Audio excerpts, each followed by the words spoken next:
segunda parte do nosso bate-papo com Zezinho Lima, vereador de Ananindeua. Ele fala tudo. Vem comigo. Olá, pessoal. Agora no canal Vanderlei Nunes Oficial no YouTube. Eu estou aqui com o vereador Zezinho Lima, que tem um trabalho bastante combativo, projetos de lei que são para muitos odiosos, mas nós notamos que para a população responde aos anseios da maioria, né? E por isso que nós trouxemos ele aqui.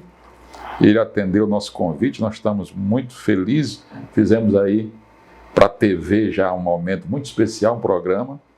Mas como não deu para falar tudo lá, que é muita coisa, tem muita coisa boa e importante para a população, nós continuamos aqui no nosso canal. Não é isso, Zezinho? Isso mesmo.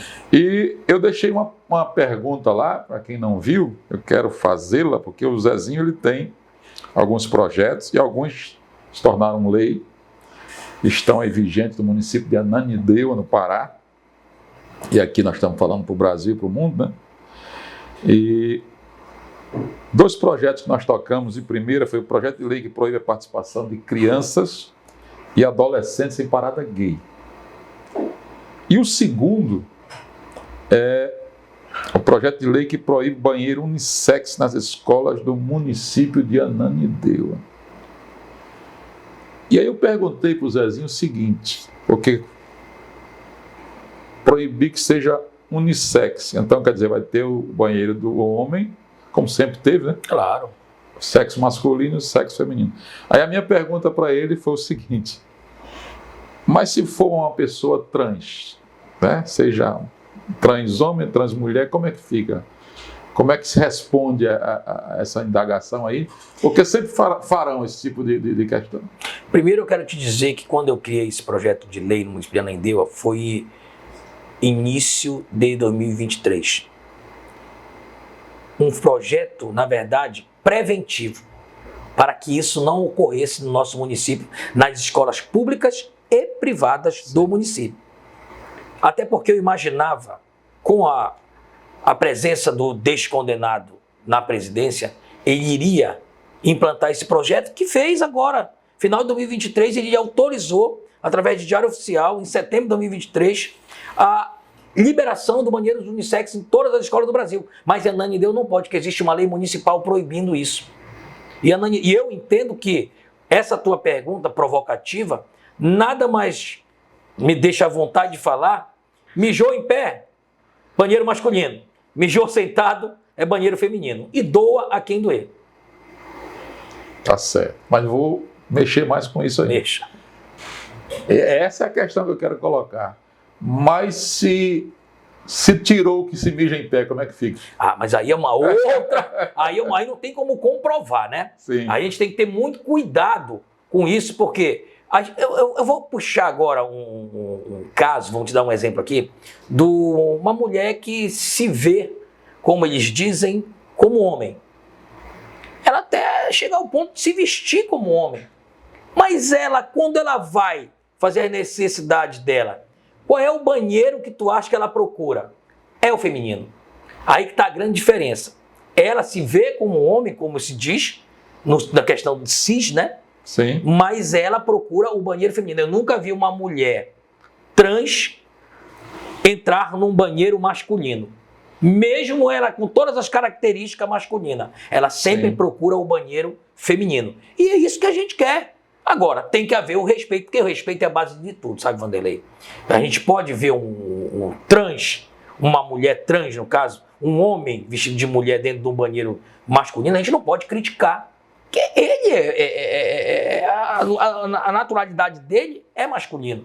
Então a gente não pode pensar de outra forma. Aí por isso que eu sempre digo, o respeito é a base de tudo. Eu sempre respeitei todos. Eu só não respeito todos. É aquela coisa, o teu direito termina quando começa o meu. Justamente. Né? Então essa é a ideia, não é O isso? que a gente não pode admitir é que um homem chegue no banheiro feminino, a tua filha está lá dentro, ele impela mesmo, entendeu? E faça um constrangimento para as pessoas que estão ali utilizando aquele banheiro, que é uma situação, é um caso delicado. A gente sabe disso. E tudo que a gente acaba falando, acaba dando processo, como vocês sabem que eu tenho vários processos na Quantos, questão. mais ou menos? Nem imagino mais, entendeu? Isso mostra que a gente está no caminho certo.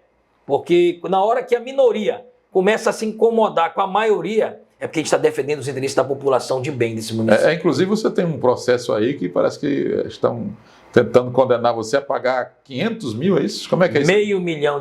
Ministério Público, através do movimento LGBT, por um discurso meu na Câmara Municipal, que eles iniciaram um discurso na época da campanha de conselheiro tutelar, agora que teve no final do ano passado, em outubro, se salvo me engano, eles fizeram um movimento, o movimento LGBT, pedindo voto para o movimento LGBT para eleger conselheiros ligados ao movimento, para que defendesse as pautas deles.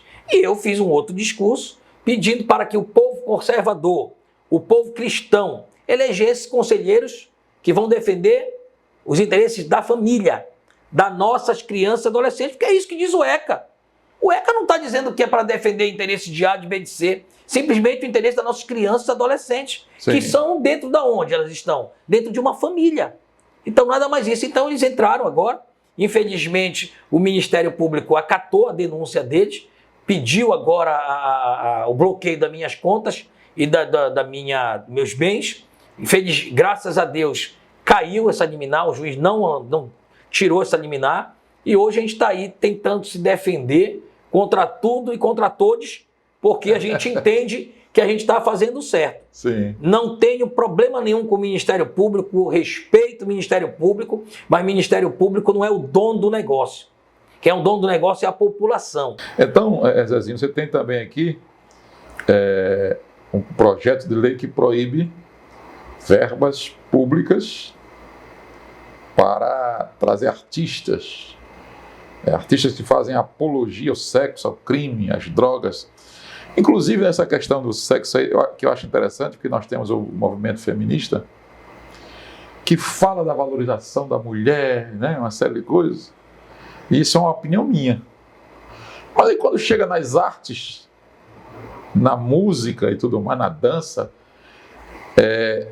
essas mesmas mulheres que defendem, né, todos os seus direitos e a valorização por parte do homem, ao não machismo, se deixam levar por uma música e, consequentemente, por uma dança que as minimizam, né, de forma grandiosa, né, excessiva, e as colocam de novo naquela posição de mulher objeto. Como é que você vê isso aí? Me fala um pouquinho dessa tua pauta aí, desse teu projeto de lei. É um projeto de lei que vem em detrimento ao anseio da população. Todos os projetos que eu estou te colocando aqui, Vanderlei, primeiro eu faço uma pesquisa para saber se a população concorda comigo. Se a maioria da população concordar, eu entro mesmo independente do que vai dar. Eu sei que eu posso responder processo, eu sei que eu posso ganhar, eu sei que eu posso perder, mas eu sempre coloco minha vida sempre na mão de Deus. E Deus vai conduzindo tudo. E eu vejo hoje essa questão que tu tens falado aí, dessa questão da verba pública, como uma coisa sagrada. Por exemplo, eu não concordo, além de não concordar em gastar dinheiro público com show nacional, com esses artistas que fazem apologia ao sexo, à droga e à criminalidade, nós vimos agora recente um show da Manu Batidão, lá no Maranhão, que ela fez apologia à criminalidade, e quem gosta de marginal aí, quando ela desceu do palco, ela foi roubada um cordão dela. Entendeu? Então a gente vê essas coisas, no meu ponto de vista, a Manu não toca em Ananindeua com dinheiro público. Ela pode tocar se o empresário pagar, botar numa casa de show, botar na rua, problema dele. Mas com dinheiro público não, porque faz apologia ao sexo, as danças delas são danças pervertidas, a gente sabe disso, entendendo? Então a gente tem que ter um cuidado, porque a gente está gastando dinheiro público. É a mesma coisa que quando eu questiono, que não é um projeto de lei, tá? Mas eu questiono isso, que eu vou entrar onde eu quero entrar no projeto de lei, subvenção para carnaval, com dinheiro público, isso é um absurdo. Subvenção para quadrilha junina, até que concordo mais ou menos. pela cultura. Mas e cadê a subvenção para as escolas bíblico-dominicais? Aquela de férias, De né? férias. Escola de férias, né? As EBF. Escola Bíblica de De Férias. férias. Não tem uma subvenção. As igrejas em julho ficam com o pires na mão, pedindo apoio para todo mundo, e a prefeitura que deveria olhar. Aí eu te digo uma coisa, eu entrei semana passada com o projeto de lei. A maioria das igrejas trabalha com seu próprio orçamento. Com seu próprio orçamento, e eu entrei com o projeto de lei semana passada, pedindo, mas é um projeto de lei de indicativo ao executivo, para que essas igrejas tenham direito a essa subvenção em todas as férias de julho, para ser feitas essas EBFs no nosso município de Ananindeua. Porque se tem para carnaval, se tem para quadrilha junina, por que não para as igrejas? É uma vez no ano. A gente vê aí tanta bolsa não sei do que, bolsa não sei do que, porque não se cria uma bolsa EBF? E as igrejas se cadastram e se dá, não é muito que se tem, não interessa, o que der já está ajudando. Porque o que se ache bom ou ruim, mas quer queira ou não, e eu faço também um trabalho assim, as igrejas, elas fazem um trabalho que muitas vezes o poder público não faz. Não faz. Por exemplo, ontem eu estava lá no OASE, né? O OASE 3 ali na Ananindeua. Lá no 40 horas. Com um grupo de 3 pessoas visitando, como a gente faz toda semana, e no sábado também tem uma equipe que vai lá, fazer um trabalho junto aos menores infratores que são presos, né? Dando aquele apoio, levando a palavra, conversando com a família, encaminhando, que nós temos projetos para isso, encaminhando quando ele sair dali, ele ser acompanhado para que não volte para aquela vida. E cadê a ajuda do poder público? Não se tem, né? Para esse tipo de trabalho, quer dizer, mas a igreja ela é vista só como, porque pastor é ladrão, porque não sei o quê, e esquecem que a igreja não é só feita de pastor. Existe um grupo de pessoas que estão fazendo um trabalho para a população e a maioria deles são invisíveis. Vanderlei, eu fico imaginando se não existissem as nossas igrejas, como esse país, como esse mundo, na verdade, não estava. A gente, vamos falar rapidinho aqui, falaste agora de menores infratores. Eu não acredito na ressocialização hoje do nosso sistema penal brasileiro. Eu não acredito. É complicado demais. Eu não acredito. De 100 que estão lá dentro, se 1 ou 2 saírem recuperados, é muito. E esses 1 e 2 foram recuperados, sabe por quem? Não pelo Estado, pela igreja. Eu não tenho dúvidas disso.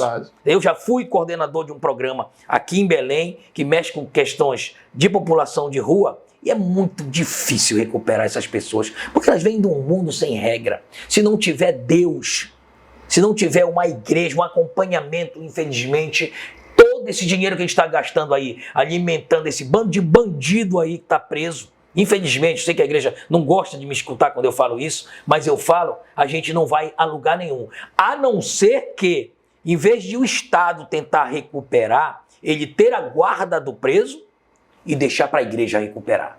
Aí sim, se existir um convênio, um termo de cooperação técnica, que consiga agregar as igrejas para adentrar ao presídio, aí eu não tenho dúvidas que a gente consegue, não 100%, mas no mínimo 50%, que hoje não recupera nem 2% dos presos no Brasil. Você precisa realmente de apoio, né? Não tem jeito. Olhar quem está fazendo um trabalho sério, tem um projeto, e apoiar esse tipo de trabalho. A gente vai aqui já para o intervalo e a gente volta que tem mais, hein? Agora eu quero chamar o jornalista Nildo Magalhães com o quadro Belém Brasília. Vai daí, Nildo!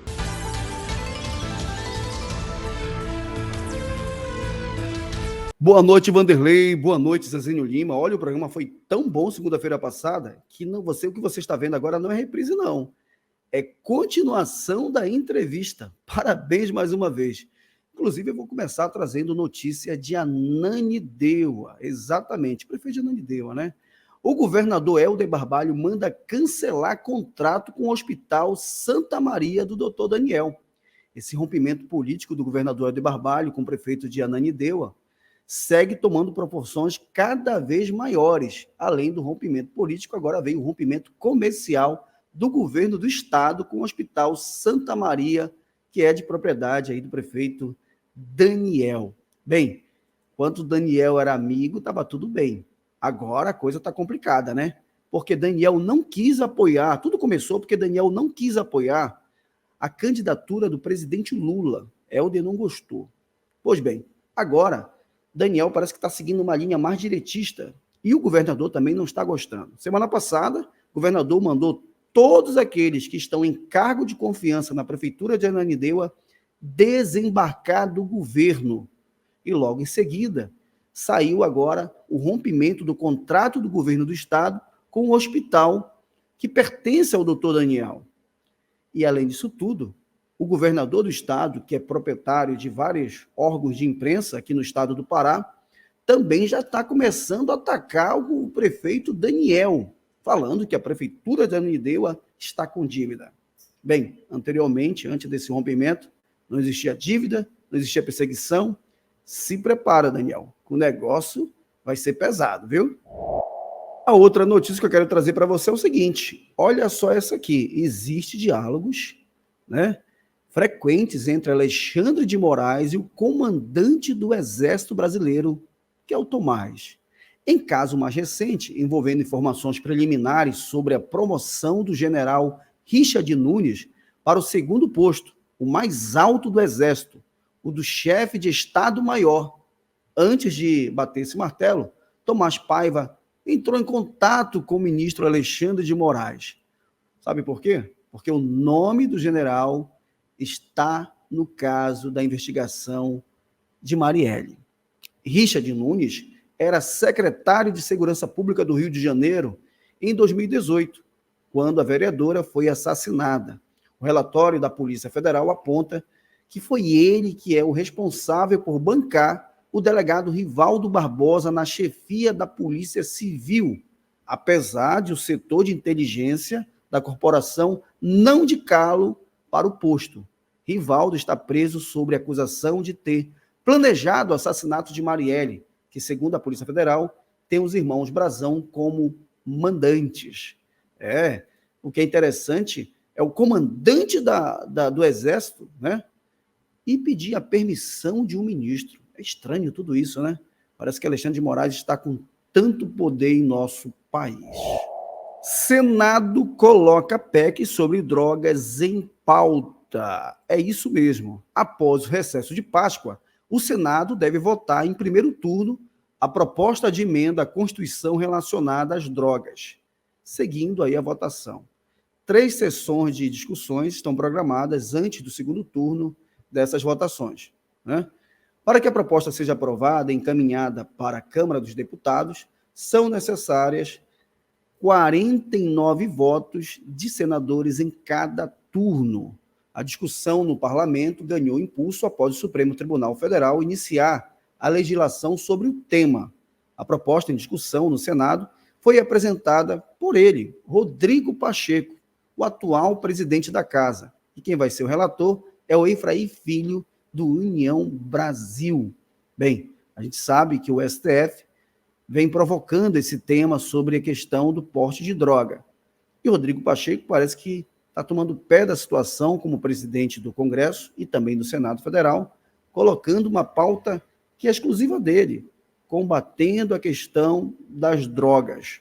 Vamos ver como é que vai terminar essa discussão aí entre o presidente do Senado Federal e senadores e os ministros do STF. Bem, você continua aí no programa Diálogos com Vanderlei Nunes e Zezinho Lima.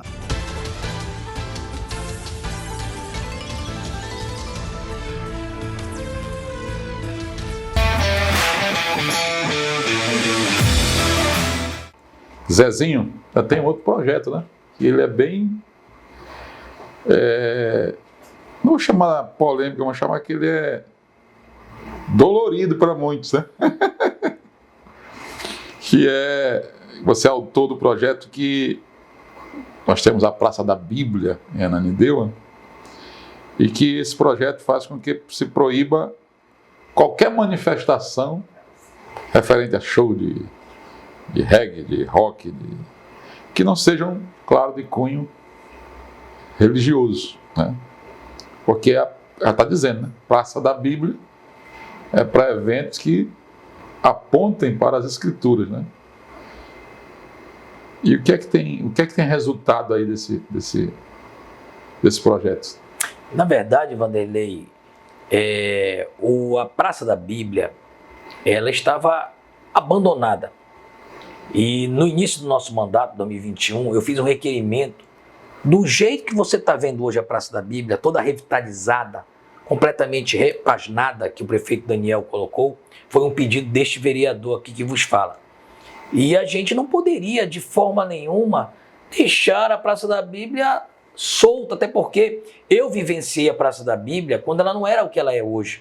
Tá? Era muito show, muita droga, muita carrinho de bebida, dava muito trabalho para nós. Quando eu era secretário de Segurança Pública, era um ponto ali de muito problema dentro do município de Ananindeua, e a gente conseguiu acabar com aquilo naquele momento, porque a gente entendeu naquele momento como secretário que a praça em si é para família, não para vagabundagem, para malandro. E a gente botava mesmo para correr, a gente pegava, por exemplo, crianças. Eu me lembro bem quando eu era secretário de Segurança, eu fui então, na época, o secretário de Segurança do Estado, Luiz Fernandes, e eu disse para ele que eu queria fazer uma operação no município de Ananindeua, uma operação que, aos mesmos modos que já teve há muito tempo atrás em Belém, a região metropolitana. Tu lembra daquela operação chamada Operação Cadê Seus Filhos? Que entrava o Ministério Público, o Conselho Tutelar, Polícia Militar, iam com ônibus nas festas de Super Pop, praça, recolhiam aquelas crianças, todos, levavam lá para o Data, lá no Jurunas, e só liberavam quando o pai ia buscar. Lembra disso, não lembra? Sim. Aí eu sugeri na época para o delegado, que era secretário de Segurança, Luiz Fernandes,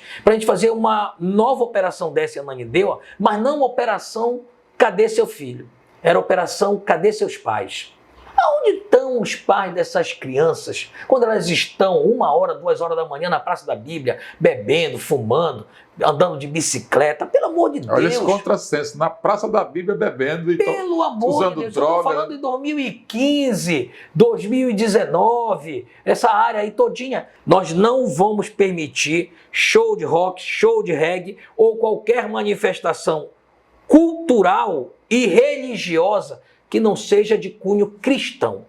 E há pouco tempo surgiu aí uma moça cantando uma música, e essa música fez reviver um problema que é no Marajó, né? Questão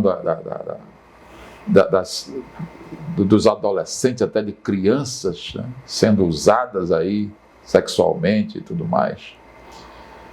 E agora virou moda, né? Nós estamos vivendo esse momento aí. E agora a ideia de som se falou muito nesse assunto, e agora parece que vem uma CPI aí. O que você diz disso aí? Vem essa CPI? Primeiro, eu quero te dizer que eu compactuo com a questão de qualquer CPI que seja para apurar os problemas que vem acontecendo na questão do Marajó, tanto a nível do governo federal, que já existe uma CPI da Câmara Federal, uma proposta do deputado federal delegado Paulo Bilinski, lá de São Paulo. Queria muito que tivesse sido uma proposta de um deputado paraense, mas infelizmente, por questões de hora, o deputado Caveira perdeu o prazo, aí acabou sendo coautor dessa CPI do Marajó, junto com o deputado Paulo Bilinski. Mas eu acredito que eles vão, com certeza, investigar a fundos tudo que vem acontecendo nesses anos todinhos que se passam, e que nenhum governo até hoje teve a responsabilidade e o compromisso com as nossas crianças do Marajó. Temos hoje o município lá de Melgaço, o menor IDH do Brasil. Isso é uma tristeza, isso é uma vergonha para um governador que se diz que é o rei do norte, para um governador que tem um irmão que é ministro, para um governador que quer ser o vice-presidente da República, e no estado dele é o município que tem o menor IDH do Brasil. É uma vergonha para um governador que diz que está mudando a cara do Pará, que tem 80% de aceitação no estado, tem um arquipélago, que é as Ilhas do Marajó, composto com vários municípios, com essa problemática que todo mundo sabe que tem, mas ninguém toma providência. Eu não estou querendo falar de governos passados, eu tenho que falar do atual, sim, porque é esse que pode dar o resultado. Mas parece que para ele é melhor esconder tudo embaixo do tapete e continuar tudo como está. O delegado está sabendo, o juiz está sabendo, o conselheiro tutelar está sabendo, está todo mundo sabendo, mas ninguém está preocupado com isso. Não mexe nisso, que isso é coisa grande. Não mexe nisso, são os grandes que fazem isso. Então a gente tem que acabar com essa história e meter mesmo o dedo na ferida. A ferida está com pus, bora lá limpar esse pus. Bora lá limpar, bora passar um curativo, bora ajeitar isso. Nós não podemos continuar tapando o sol com a peneira, meu caro Vanderlei. Sabe por quê? Porque hoje nós temos 41 deputados estaduais no estado do Pará, que somente 9 votaram a favor da CPI. Somente 9. Agora, pasme, dos 41, nós temos quase 10 mulheres lá. Nenhuma votou a favor da CPI do Marajó. Ou ela não tem filho, ou os filhos não são dela, ou ela não está preocupada com o filho dela. Imagine com o filho dos outros. Nós estamos falando de mulheres, de mães, que estão vendo crianças, meninas sendo abusadas com 9 anos de idade, com 7 anos de idade. Acabou de matar, o padrasto matou uma agora, na última sexta-feira. Pegou a menina de Melgaço, jogou a menina lá em Portel, num poço. Depois de ter estuprado a mocinha. Uma mocinha, eu digo que é uma criança. Filho dele? Não! Ele era padrasto dela. Ah, sim, sim, sim. Eu tenho uma filha de 11 anos de idade, uma menina de 11 anos, 12 anos, 13 anos, é uma criança ainda. Infelizmente acontece muito isso lá. Ah, mas Zezinho, não é só no Marajó que acontece isso. Acontece em todo lugar. Mas lá já virou uma coisa cultural. Eu vou te dar um exemplo disso agora, Vanderlei. O avô, quando vê a criança crescer com 5, 6, 7 anos de idade, o tio, ele já diz logo, já está na hora de abater. Porque se a gente não abater, o da rua vai abater. Então está virando uma coisa cultural. Isso tem que acabar. Às vezes até o próprio pai faz isso. A novela aí, é claro, novela na Bahia, passando agora essa novela Renascer, o pai tinha relação com a filha dele desde os 9 anos de idade. E depois disseram que a relação era com um boi que ela tinha, não era com ele. É a história do boto nosso aqui. O boto. O boto nosso paraense é muito claro. De quem é? O filho é do boto? Não, o filho é do pai, o filho é do avô, o filho é do tio, o filho é do primo. Mas vamos continuar a lenda do boto? É muito mais fácil para o governador ter a lenda do boto do que enfrentar o boto. Nós sabemos quem são os botos do Marajó. Então nós temos que prender os botos do Marajó, nós temos que mudar a cultura, não deixar isso passar de avô para pai, de pai para filho, porque senão isso nunca vai acabar, meu caro Vanderlei. E o maior culpado disso tudo é o governador. Eu não quero saber do passado, eu quero saber de políticas públicas agora. Cesta básica, os artistas, os influentes digital, não vai resolver o problema do Marajó, vai matar a fome só. Mas as crianças vão continuar fazendo sexo com adulto, eles vão continuar vendendo as crianças, o avô vai continuar esperando a criança crescer para ser o momento dele abater ela, como eles dizem lá. Então isso é uma questão cultural. Se nós fizermos políticas públicas, eu acho que tem que ser baseado assim, Vanderlei. A CPI para poder descobrir o que está acontecendo de fato e depois criar uma frente parlamentar, como eu criei no município de Ananindeua agora, para levar políticas públicas para essas famílias. O problema lá é familiar. O problema lá é que o pai ele sabe que a criança ele já fez sexo com ela e ele sabe que ela já pode fazer com o outro. E aí ele vende isso, ele troca a filha dele, troca a inocência da criança. Então isso é inadmissível. Nós estamos vivendo um momento aqui no estado do Pará que precisa ouvir uma cantora evangélica, com o evangelho dos fariseus, e dizer na verdade que o João desapareceu. Esse João pode ser o José, pode ser o Raimundo, pode ser o Antônio, pode ser a Maria, a Carla.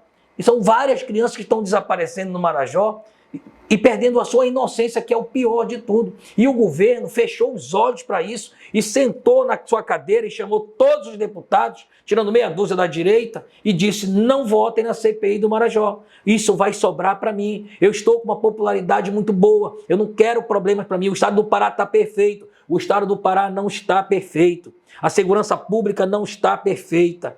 Totter nas ruas não vai resolver o problema da segurança pública. Segurança pública tem que ser da base, é dentro da nossa casa.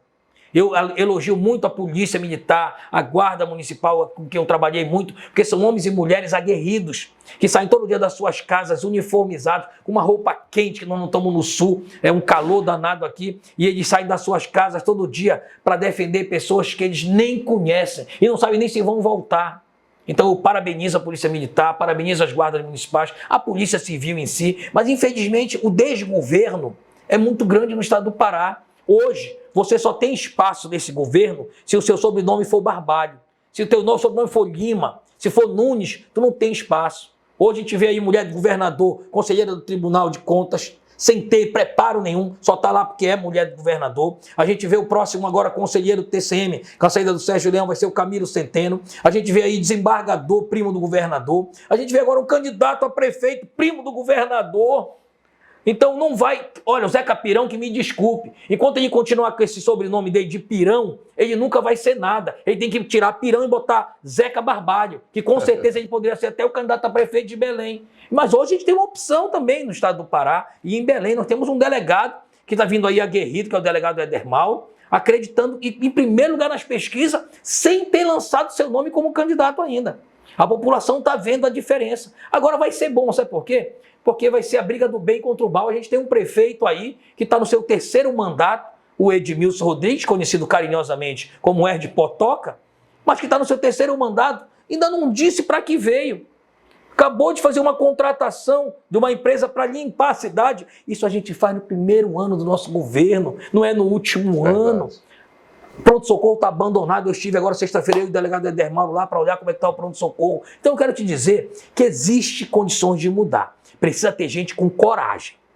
Não pensa que é fácil. Para eu estar aqui falando isso tudo aqui, sabendo que eu posso responder um processo. Mas tem que ter coragem. Quem não tem coragem não consegue avançar. Senão, eu era muito mais fácil, sabe o que, Vanderlei? Hoje eu estou comendo na panela do governador, como toda a classe política está. Eu estou comendo na panela do governo federal, como a maioria da classe política está. Mas eu resolvi ser o diferente e fazer o que tem que fazer. Hoje eu represento uma população que muitos queriam estar falando como eu falo. Ontem eu estive no Líder e o rapaz me cumprimentou, disse, eu quero só lhe cumprimentar, posso? O caixa, lá da farmácia do Líder, aqui da Augusto Montenegro, ele disse, eu sou seu fã, o senhor me representa em tudo que o senhor fala, então isso me motiva a todos os dias continuar fazendo o meu melhor, e, em primeiro lugar, colocando minha vida na mão de Deus. Não é fácil. Não é fácil porque a gente sabe que eles são hoje o poder, mas não sei se eles vão ser amanhã. Como diz o deputado Nicolas Ferreira, o presente é deles, mas o futuro é nosso. Quero lhe agradecer, Zezinho. Foram momentos muito legais aqui. Um bate-papo que eu sei que ajudou muita gente, abriu a cabeça de muita gente aí. E, claro, sempre, e nós estamos na democracia, há também os que não gostam. Mas, pelo menos, eu sei que ficam pensando, né? Aquilo que foi falado. Muito obrigado. Dê a sua palavra final aí para o nosso público. Primeiro eu quero te agradecer pelo convite, você, o próprio Nildo Magalhães, que foi a pessoa que nos colocou aqui com o senhor. Obrigado, Nildo! E dizer que o nosso mandato está à disposição. O meu mandato não é um mandato participativo, mas é um mandato objetivo para defender as pautas de interesse do povo cristão, conservador e de direita. Por que não dizer isso? E dizer que é uma guerra. É uma guerra não só política, como uma guerra espiritual. Eu estive agora recente numa sessão especial da Igreja Quadrangular e, por causa de uma fala minha lá, eu estou sendo processado, mais uma vez, agora por intolerância religiosa. Porque a matriz afro-africana entendeu que eu disse que Deus não está na religião deles. E eles foram lá para a Câmara, viraram de costa para mim, disseram que iam colocar um sapo na minha barriga e falaram, esbravejaram, para te ver como é uma guerra espiritual também. Mas eu só peço a Deus que me dê força, que me coloque pessoas de bem e do bem como você, e que possa a população continuar acreditando na gente e orando por gente, por nós, para defender isso tudo que a gente vem passando.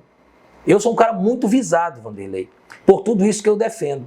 Mas eu tenho um Deus que há 7 anos atrás me curou de um câncer. E quando eu tive esse câncer, os médicos disseram que eu só tinha 4 meses de vida. Já se passaram 7 anos. E eu estou te dando esse testemunho aqui, que quando a gente coloca a nossa vida na mão de Deus, tudo acontece. Depois que eu coloquei minha vida na mão de Deus, olha eu aqui, vereador, olha agora, pré-candidato a vereador de Belém, Deus tem um propósito na nossa vida. Não era para mim ir ainda. Era para mim fazer tudo isso que eu estou fazendo e quem verdade. sabe mais ainda. É Que verdade. Deus te abençoe. Muito obrigado por Você tudo. também, querido. E Muito você obrigado. tem um amigo agora, não um vereador, viu? Tá a gente tem que certo. acabar com essa história de ter o político de estimação. Sim, Política sim. para nos representar. É verdade. Tá bom, meu amigo? Tamo Obrigado. junto.